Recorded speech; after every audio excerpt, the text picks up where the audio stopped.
Meus irmãos, nós estamos aqui na nossa última aula, essa sequência que fizemos dos 12 livros históricos do Antigo Testamento, e agora estamos finalizando Esther. Existe aqui algo que eu quero destacar. Na aula passada nós falamos de dois livros que mostram momentos difíceis na história do povo de Israel. O primeiro momento foi Êxodo, e o segundo livro agora, Esther. Quando os judeus saíram do Egito, eles saíram com um risco tremendo. Você lembra que Faraó enviou um exército para persegui-los, e a ideia não é prender, não. A ideia é exterminar mesmo. E um exército forte quando se passou pelo Mar Vermelho. E foi um grande livramento de Deus.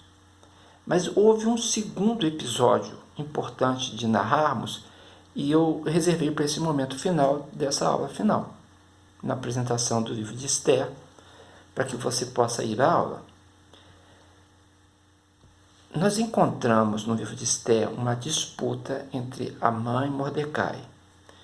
E Amã, que estava na corte do rei Assuero, ele elaborou um estratagema, um plano com o objetivo de exterminar mesmo o povo de Israel. Era isso que ele queria. E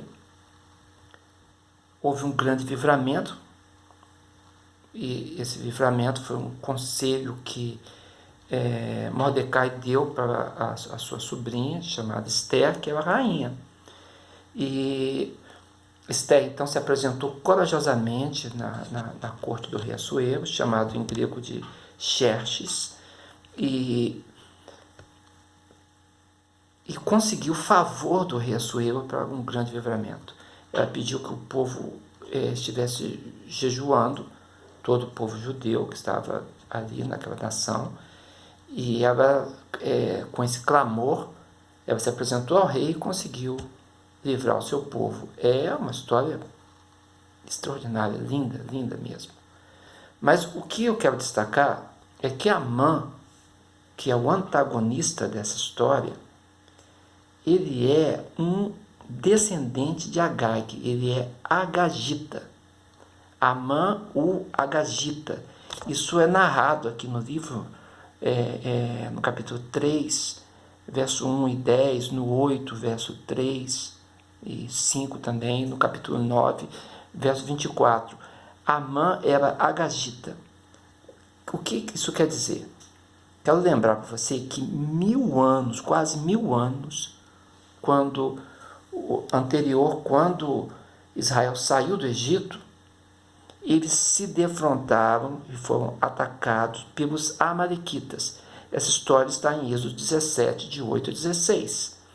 E aquela linhagem que atacou, eles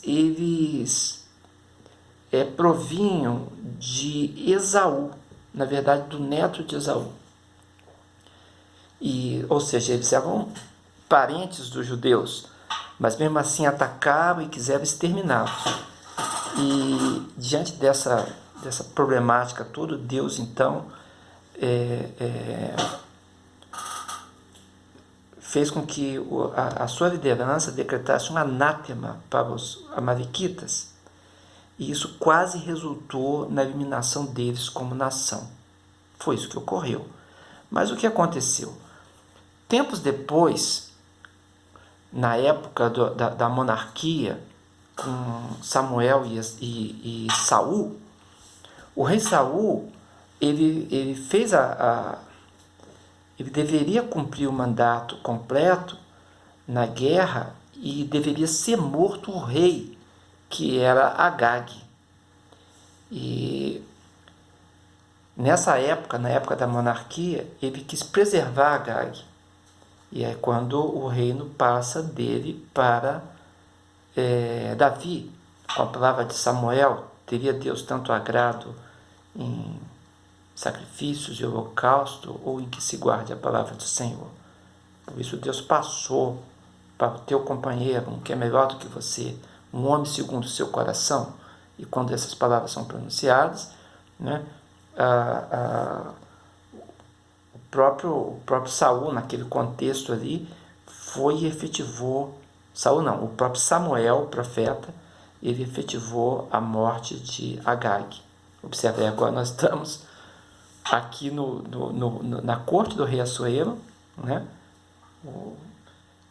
E encontramos a rainha Esther junto com o seu povo passando aquela luta, e Amã, o antagonista da história, o inimigo do povo, era um agagita, ou seja, descendente desse rei Agag. Então havia um ódio étnico, um ódio racial, e essas coisas estavam acontecendo ali. Tudo isso está nessa história, uma história tremendamente linda, né? E interessante. Tem intriga palaciana, tem suspense, tem romance, tem tudo na história de Esther. É muito linda mesmo. E eu quero incentivar você a estudar, a ler e a perceber a poderosa mão de Deus no livramento do seu povo em meio ao perigo de aniquilação. Bem, tem gente que diz: esse livro não tem o nome Deus. É verdade. Uma época ali de muito perigo para os judeus. Então o livro foi escrito não mencionando diretamente o nome de Deus. Mas quem pode duvidar da poderosa mão de Deus e da condução de Deus em toda essa história, a ponto de no capítulo 9 e 10 ser instituído a celebração do Purim, né? Essa festa que lembra o livramento deles, isso é celebrado até hoje. Impactou o povo, impactou o meu coração, e eu espero que impacte o seu também. Vamos continuar estudando a Bíblia. Acabamos essa sequência agora de livros históricos, mas temos muito mais adiante. Deus abençoe os irmãos. Eu sou o pastor Valdeir Contaif, estou alegre, professor, trabalhando com você aqui. Deus querendo que o seu coração missionário seja movido pelas Escrituras para ganhar almas e para crescer em santidade. Deus nos abençoe, no nome de Jesus. Amém.